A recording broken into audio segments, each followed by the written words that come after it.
Thomas Mann, La montaña mágica capítulo 3, parte 5 lucidez. Pero Joachim ya no podía contestar más que con dificultad y de una manera indistinta. Había sacado un pequeño termómetro de un estuche de cuero rojo, que se hallaba sobre su mesa y había introducido en la boca la extremidad inferior llena de mercurio. Lo mantenía a la izquierda, bajo la lengua, de tal manera que el instrumento salía oblicuamente.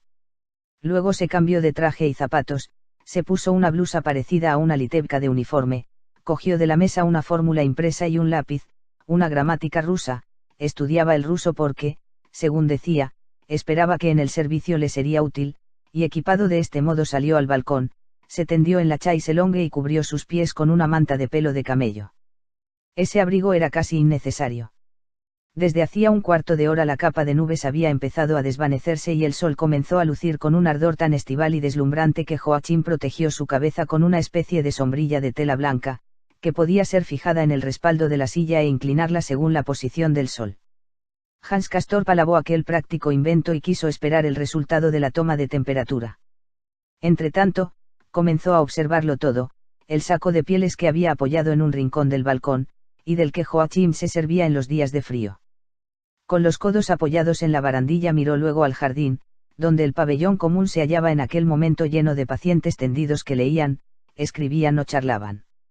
Por otro lado, solo se veían unas 5 sillas en el interior. ¿Cuánto tiempo dura eso?, preguntó Hans Castorp, volviendo la cabeza. Joachim mostró 7 dedos. Pero si ya han pasado 7 minutos. Joachim negó con la cabeza. Tras una corta espera se sacó el termómetro de la boca y dijo, al mismo tiempo, sí, cuando se cuentan los minutos el tiempo pasa muy lentamente. Me gusta tomar la temperatura 4 veces al día, porque en ese momento uno se da verdaderamente cuenta de lo que es un minuto y también 7, mientras que aquí se ignoran los 7 días de la semana, es espantoso. Tú dices, verdaderamente, pero no tiene sentido, manifestó Hans Castorp. Se hallaba sentado con una pierna sobre la balaustrada, y el blanco de sus ojos aparecía estriado de rojo. El tiempo no tiene ninguna, ¿verdad? Cuando nos parece largo es largo, y cuando nos parece corto es corto, pero nadie puede saber su extensión real. No solía filosofar, pero en aquel momento sentía la necesidad de hacerlo. Joachim replicó, ¿acaso no podemos medirlo? Tenemos relojes y calendarios, y cuando pasa un mes pasa para mí, para ti y para todos nosotros. Atiende un instante, dijo Hans Castorp, y elevó el dedo índice a la altura de sus ojos turbios. Es un minuto tan largo como a ti te parece cuando tomas tu temperatura. Un minuto siempre es igualmente largo. Dura todo el tiempo que la aguja del minutero emplea en recorrer su cuadrante. Pero emplea en eso tiempos diferentes, según nuestra apreciación. En realidad, repitió Hans Castorp, apretando su dedo contra la nariz hasta el punto de torcer su punta, en realidad es un movimiento en el espacio, ¿no es cierto? Escucha, medimos el tiempo por medio del espacio. Es, por consiguiente, algo así como si quisiésemos medir el espacio con la ayuda del tiempo, lo que no se les ocurre más que a gente desprovista de rigor científico. De Hamburgo a Davos hay 20 horas de ferrocarril. Pero a pie, ¿cuánto hay? Y con el pensamiento. Ni siquiera un segundo. ¿Qué te pasa?, replicó Joachim. Calla. Estoy muy lúcido. Por lo tanto, ¿qué es el tiempo?, preguntó Hans Castorp, y se apretó la nariz con el dedo de un modo tan violento que se volvió pálida y exangüe. Puedes contestar. Percibimos el espacio con nuestros sentidos, por medio de la vista y el tacto. Perfecto. Pero ¿quién de nosotros puede percibir el tiempo? ¿Quieres hacer el favor de decírmelo? Me parece que te he cogido. ¿Y cómo podemos medir una cosa de la que no podemos definir ni uno solo de sus caracteres? Decimos, el tiempo pasa. Bueno, pues que pase. Pero en lo que se refiere a medirlo. Para que pudiera ser medido sería preciso que transcurriese de una manera uniforme, ¿y quién dice que es así? Nuestra conciencia no, desde luego. Tan solo lo suponemos para garantizar un orden, y nuestras medidas no son por lo tanto más que convenciones, si me permites, bien, dijo Joachim, por consiguiente, no es más que algo convencional el que yo tenga 4 décimas de más en mi termómetro. Pero a causa de estas 5 rayitas debo estar aquí como un estúpido, sin poder prestar servicio. Eso es repugnante. Tienes 37,5. Parece que vuelve a descender. Y Joachim anotó la cifra en su gráfico de temperaturas. Ayer por la noche tenía casi 38, era a causa de tu llegada. Todos los que reciben visitas tienen fiebre. Pero a pesar de eso, resulta agradable. Bueno, voy a dejarte, dijo Hans Castorp. Tengo muchas ideas sobre el tiempo, puedo asegurarte que es algo muy complejo. Pero no quiero incomodarte con eso, pues de todos modos tienes unas décimas. Más tarde ya volveremos a hablar de eso, tal vez después del almuerzo. Cuando sea la hora de almorzar ya me llamarás. También voy a hacer mi cura de reposo, eso no hace daño, gracias a Dios. Luego pasó al otro lado de la mampara de vidrio, a su compartimiento, donde la silla de reposo y la mesita estaban igualmente preparadas. En la habitación, cuidadosamente arreglada, cogió su Ocean Steamships y su manta de viaje de cuadros rojos y verdes, y se tumbó en la silla. También se vio obligado a abrir la sombrilla, pues el calor del sol se hizo insoportable. Hans Castorp pudo comprobar que se hallaba tendido de una manera muy cómoda, no recordaba haber encontrado nunca una chaise longue tan agradable.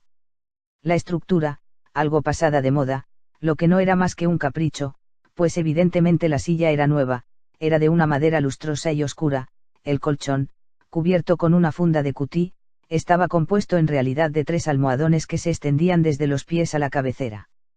Además, un cordón mantenía detrás de la nuca una almohada, ni demasiado dura ni demasiado blanda, cubierta de una tela bordada, cuyo efecto era muy agradable.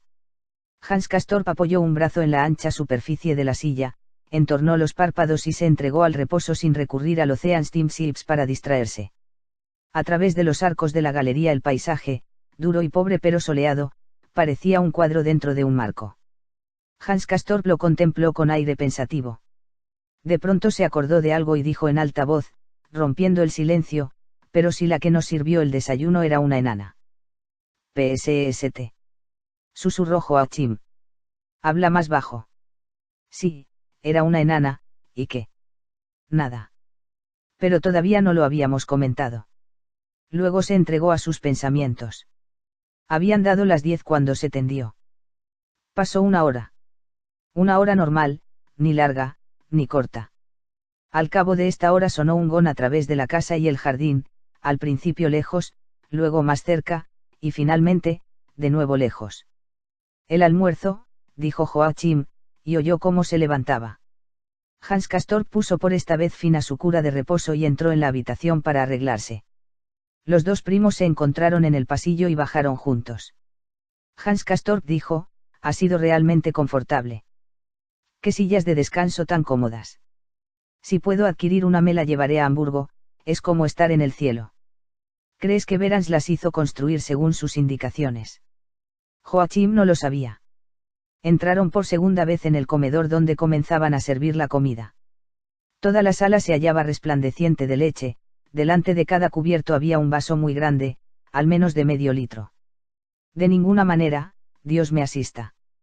Jamás bebo leche y a esta hora menos, dijo Hans Castorp cuando se sentó al extremo de la mesa, entre la costurera y la inglesa, y hubo desdoblado la servilleta con resignación, pues aún no tenía hambre a causa de su copioso desayuno. Luego, dirigiéndose a la enana con amabilidad y cortesía, le preguntó, supongo que no tendrán porter, ¿verdad? Desgraciadamente así era.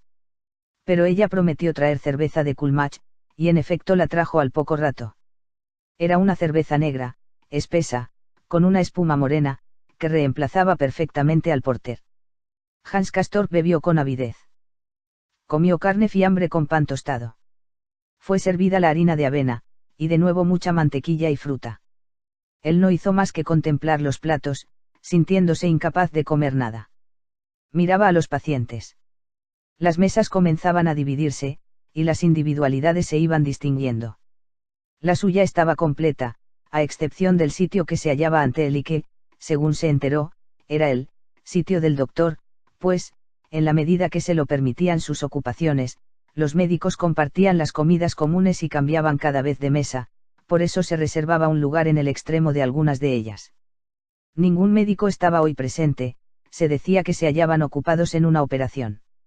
De nuevo entró el joven de los bigotes, inclinó una sola vez la barbilla y se sentó con una expresión preocupada y hermética. La muchacha rubia y delgada ocupaba su lugar y comía su yogur con una cucharita, como si aquello fuese lo único comestible. A su lado, esta vez había una anciana menuda y vivaracha que, con insistencia, hablaba en ruso al joven taciturno, que a su vez la miraba con nerviosismo y no respondía más que encogiendo los hombros con la expresión de un hombre que tiene mal sabor de boca. Ante él, al otro lado de la anciana, estaba sentada otra joven. Era muy hermosa, de cutis fresco, seno abultado, cabellos castaños y agradablemente ondulados, ojos redondos, oscuros e ingenuos, y un pequeño rubí en su bella mano. Reía mucho y también hablaba en ruso, solo en ruso. Según oyó Hans Castorp se llamaba Marusha. Pudo notar, además, que Joachim bajaba los ojos con una expresión severa cuando ella reía o hablaba. Settembrini entró por la puerta lateral y, acariciando su bigote, se dirigió a su puesto, al extremo de la mesa que se hallaba colocada transversalmente ante la de Hans Castorp. Apenas se sentó, sus compañeros de mesa se echaron a reír. Sin duda acababan de decir algo malicioso. Hans Castorp también reconoció a los miembros de la sociedad medio pulmón. Herminia Kleefeld se dirigió con ojos inexpresivos a su mesa, cerca de la puerta de la galería, y saludó con una mueca al joven que por la mañana había levantado los faldones de su chaqueta de un modo tan poco elegante. La pálida señorita Levy, de color marfil, se hallaba sentada al lado de la rolliza señora Iltis, a la derecha de Hans Castorp, en la mesa dispuesta transversalmente. Ahí vienen tus vecinos, le dijo Joachim en voz baja, inclinándose. El matrimonio pasó cerca de Hans Castorp al dirigirse hacia la mesa de la derecha, la mesa de los rusos ordinarios, en la que una familia, con un muchacho muy feo, devoraba extraordinarias cantidades de potaje de avena. El hombre era de una estructura débil y tenía las mejillas terrosas y hundidas. Vestía un abrigo de cuero y zapatillas de fieltro abotonadas. La mujer era bajita y enteca, llevaba un sombrero adornado con una pluma y parecía hallarse posada sobre sus minúsculos zapatos de cuero de Rusia de altos tacones. Un boa bastante ajado envolvía su cuello. Hans Castorp los miró con una falta de consideración extraña en él y cuya brutalidad comprendió al instante, pero esa misma brutalidad le produjo cierto placer. Sus ojos eran a la vez indiferentes e indiscretos. En este momento, la puerta vidriera de la izquierda se cerró con estrépito, como durante el desayuno. Esta vez, Hans Castorp no se estremeció, hizo tan solo una mueca llena de desidia y, cuando tuvo intención de volver la cabeza hacia aquel lado, pensó que era demasiada molestia y que no valía la pena. Así que tampoco esta vez pudo comprobar quién cerraba de aquel modo tan desconsiderado. Lo cierto es que la cerveza matinal, que ordinariamente no ejercía sobre él más que un efecto muy moderado, había esta vez aturdido y paralizado completamente al joven.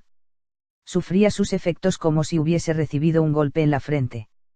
Los párpados le pesaban como plomo, su lengua ya no obedecía a los más sencillos pensamientos cuando, por cortesía, intentó charlar con la inglesa. Incluso tenía que hacer un gran esfuerzo para cambiar la dirección de sus miradas y a esto se añadía el insoportable escozor de su rostro, que había llegado al mismo grado de intensidad que la víspera, le parecía que sus mejillas estaban hinchadas, respiraba con dificultad, su corazón golpeaba como un martillo envuelto en un trapo y si podía soportar todas esas sensaciones era porque su cabeza se encontraba en el mismo estado como si hubiese aspirado cloroformo. Como en un sueño, se dio cuenta de que el doctor Krokowski se había por fin sentado a la mesa, ante él, a pesar de que le había mirado varias veces con una fijeza particular mientras hablaba en ruso con las señoras de su derecha, no sin que las jóvenes, la floreciente Marusha y la delgada devoradora del yogur, bajasen ante él los ojos con un aire sumiso y púdico. De todos modos, Hans Castorp se comportó convenientemente y en silencio, y hasta pudo emplear el cuchillo y el tenedor con corrección. Cuando su primo le hizo un gesto con la cabeza se levantó y, sin mirar e inclinándose hacia sus compañeros de mesa, salió con paso seguro detrás de Joachim. ¿A qué hora se hace la próxima cura de reposo?, preguntó cuando salían de la casa. Es lo mejor que hay aquí, por lo que he podido ver. Desearía hallarme tendido sobre mi excelente silla. Vamos muy lejos.